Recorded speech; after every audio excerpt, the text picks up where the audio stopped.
Welcome back to the deep dive. Today we are taking a jump way out of our usual zone. We're not getting into politics or tech, but into, well, pure philosophy. We are wading into some source material that is profoundly insightful, even if it feels, and the author admits this, quite detached from reality. Indeed.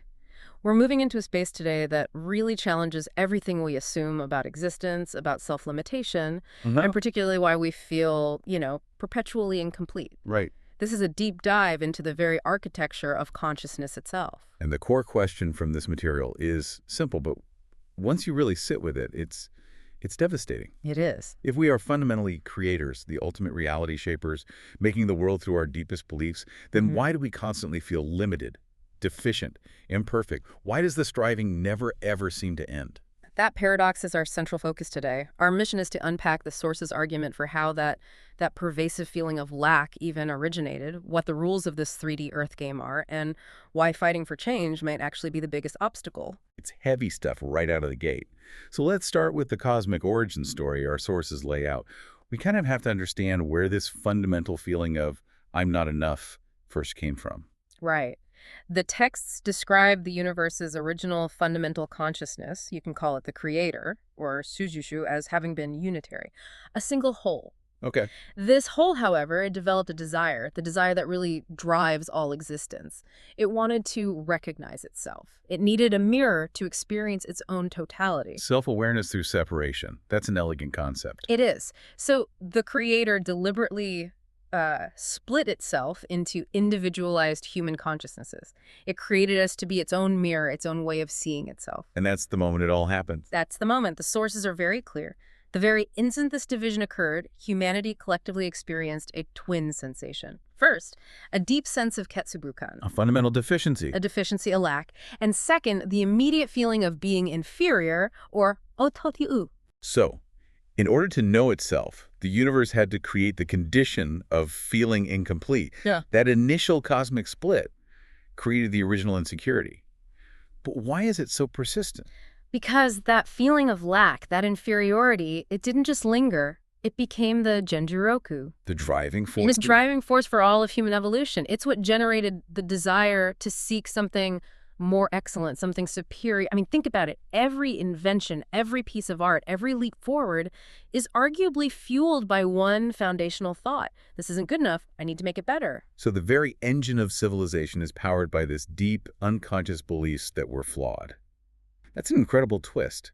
But I have to ask, if we are the creator, wouldn't we just choose to drop that belief once we achieve the goal? Yeah. Why keep the system running? Because the system is perfectly self-reinforcing. The striving is entirely founded on that deep unconscious belief. I am inferior.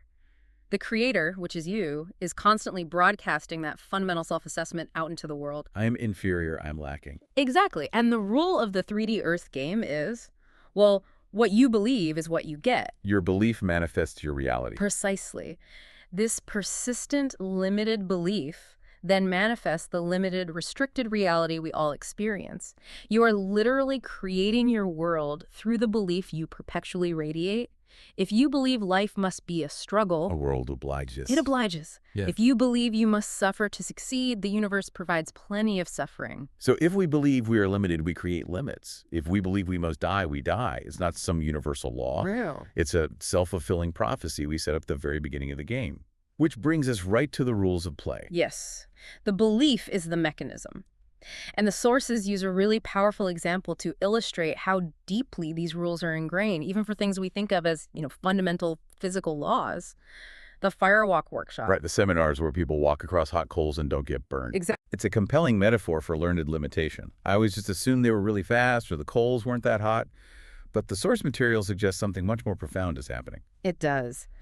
When we, as a collective, decided to start this life game on Earth, we needed constraints to make it interesting. So we set certain rules. We decided matter burns to ash, and crucially, we agreed to the precondition that fire is hot.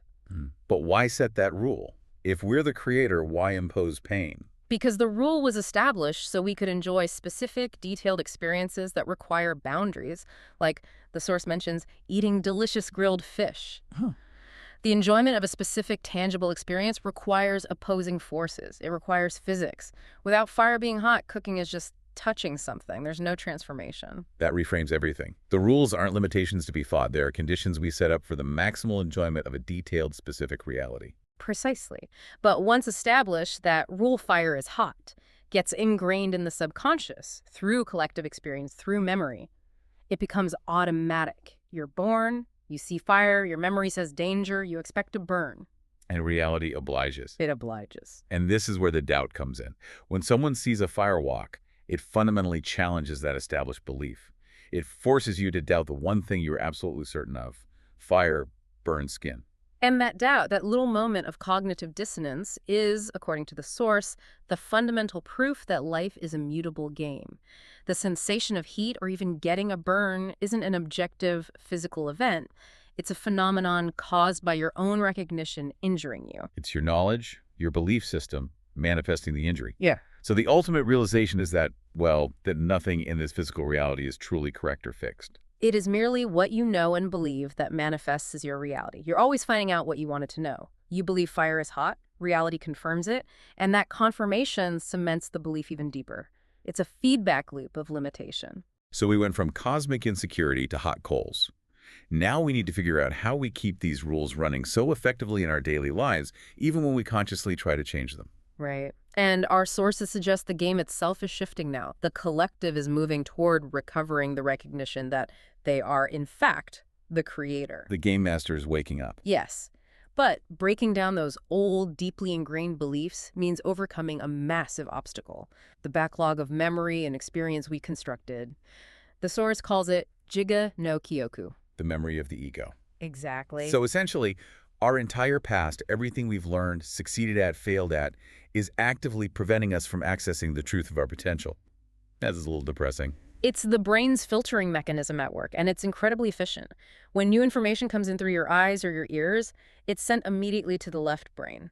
The left brain then acts as a gatekeeper. It decides whether to accept or reject that information based entirely on that backlog of memory. Can you give us a tangible example of what that memory filter looks like in action? Sure. Think about encountering a radical new idea, maybe a political viewpoint that completely contradicts everything you were taught. Okay. Your brain doesn't weigh the new data objectively. Instead, the memory filter, the ego's memory, it immediately cross-references it with decades of previous confirmation and just says, nope, conflict, reject. Ah, so you don't actually process the new idea.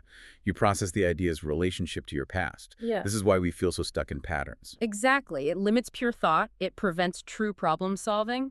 We just endlessly repeat limited thinking inside the framework of our past.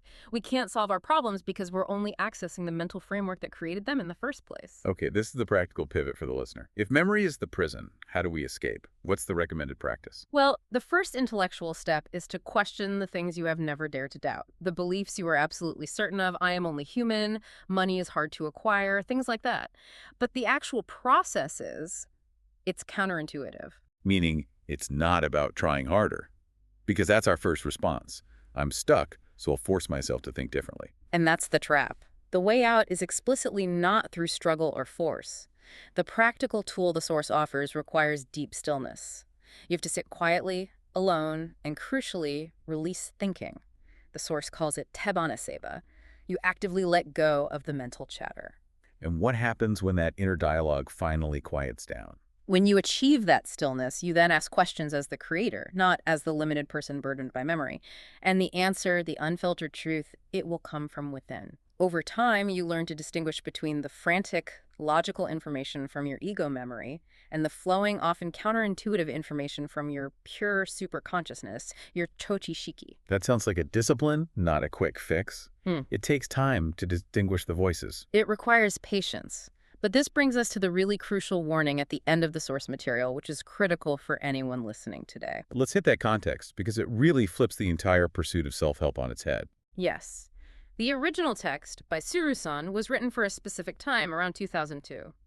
In that era, the spiritual climate made it beneficial to, well, to goad the ego towards seeking awakening, or kakuse. It needed a hard shove. The collective consciousness needed that shove. It was the right stage of the game back then. But now striving for transformation or awakening is actually counterproductive. Why is the desire to become better, the pursuit of Satori, now the wrong move? Because that very desire, that intense pursuit of awakening, it just reinforces the ego's initial foundational belief. That I am inferior or I am lacking. Exactly. The ego operates on contrast. If you are seeking to change, you must first believe you are incomplete, flawed, in need of fixing. That is the ultimate trap. The effort to fix yourself is actually confirming the premise of your own inferiority, keeping the limited game going. Yeah. You're just giving the ego what it wants, a task. The central liberating truth emphasized by the Source is this. You are already perfect as you are. You are the creator, complete, whole, and you require zero transformation. Your current human state is already magnificent. Okay, I can hear the listener pushing back here. If the thought, I can't do this or I must awaken comes up, which it does, what do? Just force yourself to think positively. Absolutely not. Forcing a positive thought is just the ego, the jigga, trying to try hard. That's ganbaru. Wherever there is striving or forced effort, the ego is active and in charge. You're just giving it a new spiritualized task. Now, the alternative isn't apathy, it's observation. The true path is simply to observe that thought as it arises. When the thought, I am not worthy, comes up, you just recognize it as the ego reacting to old memory. You just notice, the ego is trying to help me based on the old rules. That sounds almost gentle, almost compassionate toward the ego, which most practices tell you to crush. That is the key shift. By simply observing, you can start to appreciate the cuteness and devotion of the ego, striving so hard for something it believes is necessary. It's just doing its job based on the very limiting rules it was handed. It's trying its best. And if you stop striving and just watch the ego try to strive, what's the result? The conclusion is that Satori awakening, it doesn't come through effort. It doesn't come because you tried hard enough. As the Source says, it comes to you from the other side. Wow. The true freedom settles in when the phrase, you don't need to awaken, or Sato Anakut 2, finally resonates deep within you. When you affirm that your current, beautiful, imperfect human existence is simply magnificent as it is. This whole deep dive has really shifted our perspective. It tells us that our biggest limits, the heat of fire, the feeling of deficiency, are just self-imposed rules for an entertaining game. We have to acknowledge that the knowledge we were absolutely certain of is just the output of a memory-driven filter.